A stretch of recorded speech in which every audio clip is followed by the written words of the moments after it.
malam hari ini adalah cerita kita pada kelanjutan mengenai pembahasan motivasi tahap 2. Apabila sebuah tahap telah berlalu, berarti kita telah mendapatkan satu bentuk materi yang menjadi rujukan kita, menjadi tolok ukur kita.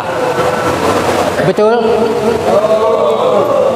Apabila kita telah melewati sebuah materi, berarti materi itu masih teringat oleh kita, dan itulah tolok ukur kita untuk melanjutkan ke tangga berikutnya. Betul?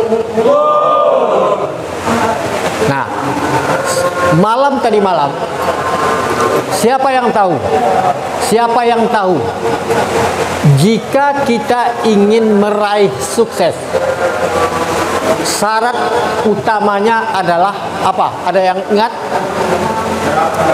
Dalam hal mencari teman, carilah teman yang sama cara berpikirnya dengan kita. Betul? Kalau kita mencari teman yang tidak sejalan dengan apa yang kita inginkan, ceritanya akan lain. Pasti dia membawa kita dengan ceritanya dia. Betul? Nah, maka dari itu satu materi dimanapun kita berada, kapan, di mana, dengan siapa, yang harus kita cari adalah orang yang sama motivasinya dengan kita dan sama cita-citanya dengan kita. Itu pasti akan saling menopang dan saling memberikan masukan. Ada di dalam teori untuk pencapaian tujuan. Satu, pertama, dialog yang komunikatif. Tahu dialog yang komunikatif? Umpamanya kita berbicara dengan kawan kita, tetapi dia paham dengan apa yang kita sampaikan itu, menyambung ceritanya, menyambung. Tolong didengar, siapa yang cuek nanti dia akan menyesal. Siapa yang cuek pasti dia akan menyesal. Kenapa? Malaikat menyaksikan kecuekannya. Ya, ingat, di tempat kita ini secara kasat mata malaikat lebih ramai mendengar ketimbang kita.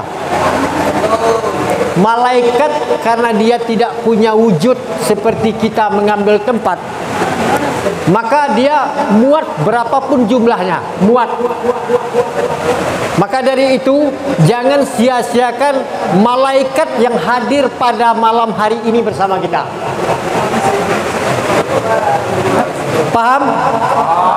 Paham? Nah, anak-anak Arka psikolog yang berbahagia, kita mendoakan.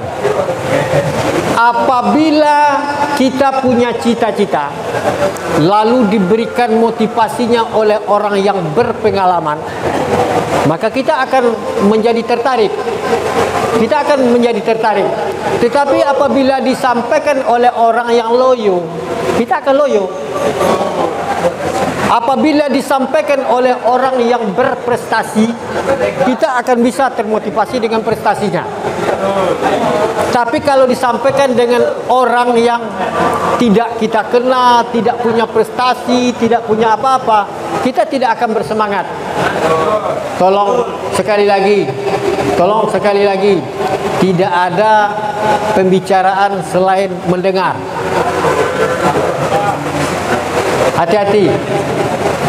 Hati-hati, nanti diawasi oleh ya yang tidak tampak kasat mata.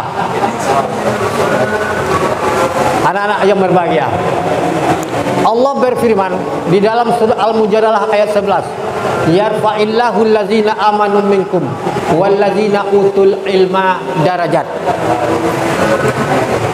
Orang-orang beriman itu Allah tinggikan derajatnya di antara sesama dia. Betul? Apa indikator ada tinggi rendahnya iman itu? Satu, ingat, catat itu kalau bisa.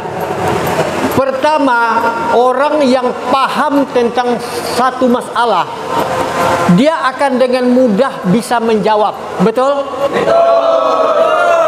Tetapi bagi orang yang tidak paham, dia akan terbawa ngawur aja. Ya. Orang yang tidak paham apabila bertanya, itu pertanyaannya asbun. Asbun. Kalau menjawab dia asjab, asal jawab. Ya. Ya. Betul? Jadi kalau memang begitu, sebelum kita sampai kepada titik masalah yang kita paham dan tidak paham, maka dengarkan baik-baik. Betul? Semangat itu adalah membuka sebuah kondisi. Tetapi kalau kita tidak bersemangat, semuanya tidak akan keluar ide-ide kreatif itu. Tidak akan muncul. Nah, perhatikan apa kata Allah dalam surah Al-Mujadalah tadi. Allah tinggikan derajat orang beriman di antara kamu. Siapakah mereka? Orang yang paham dengan masalah.